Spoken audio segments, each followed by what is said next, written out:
तो 24 घंटे के भीतर दूसरी बार प्रधानमंत्री ने देशवासियों से फिर एक बार अपील की है और ये अपील इस बार विदेशी मुद्रा भंडार को बचाने के लिहाज से काफ़ी अहम है। प्रधानमंत्री का पूरा फोकस इस बार का जो संबोधन है उसमें विदेशी मुद्रा भंडार को बचाने को लेकर है। वडोदरा में वो रैली कर रहे थे और वहाँ उन्होंने ये बात कही। इस पर पूरी ज़्यादा जानकारी प्रधानमंत्री ने आज क्या कही है, ये जानकारी लेकर हमारे साथ ऋतु हैं।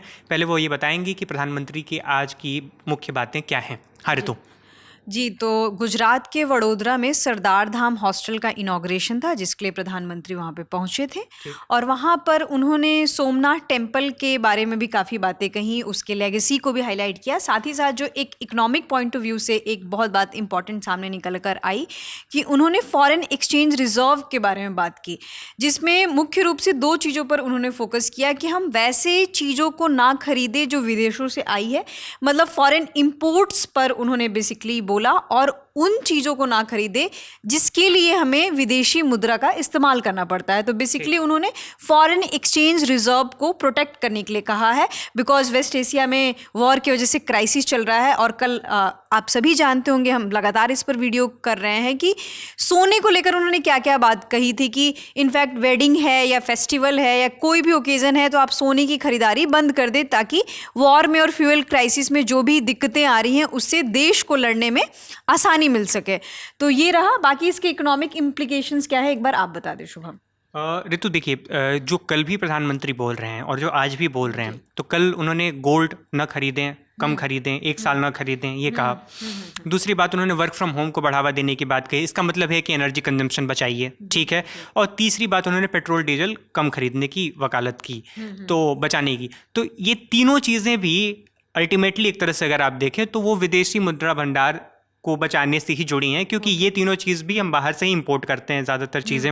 एनर्जी का जो हमारा कंजम्पशन है वो ज़्यादातर एनर्जी हमारा बाहर से आता है और गोल्ड का इंपोर्ट भी है, तो इसमें विदेशी मुद्रा खर्च होता है। तो इसका आर्थिक पक्ष ऋतु ये है कि जो विदेशी मुद्रा भंडार है भारत का, वो $700 बिलियन के नीचे चला गया है, करीब $690 बिलियन के आसपास है।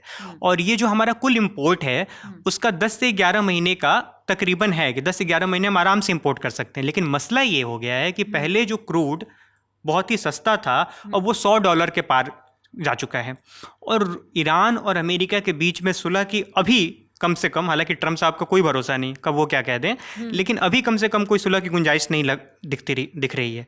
इसका मतलब क्या है? इसका मतलब ये है कि कच्चे तेल की कीमतें लगातार $100 के अगर ऊपर रहीं तो हमें तेल, गैस या पेट्रोल डीजल जो भी क्रूड है हमारा, उसके आयात में काफ़ी पैसे, काफ़ी डॉलर खर्च करने पड़ेंगे। तो प्रधानमंत्री पहले से ही ये सतर्क रहने की वकालत कर रहे हैं कि आप बचे रहें, आप कम खर्च करें, ताकि इससे जो चीज़ें हैं वो काबू में रहें। सरकार के पास कहीं ऐसी स्थिति ना आ जाए कि उसका विदेशी मुद्रा भंडार कम पड़ जाए, क्योंकि वो बहुत ही विकराल स्थिति होती है। आपको जानती हैं कि 90s में ये चीज़ हुई थी कि विदेशी मुद्रा भंडार हमारा कमज़ोर पड़ गया था और फिर हमें एलपीजी और तमाम रिफॉर्म्स की तरफ आगे बढ़ने पड़े थे। तो फिलहाल इस खबर में इतना ही। Thank you.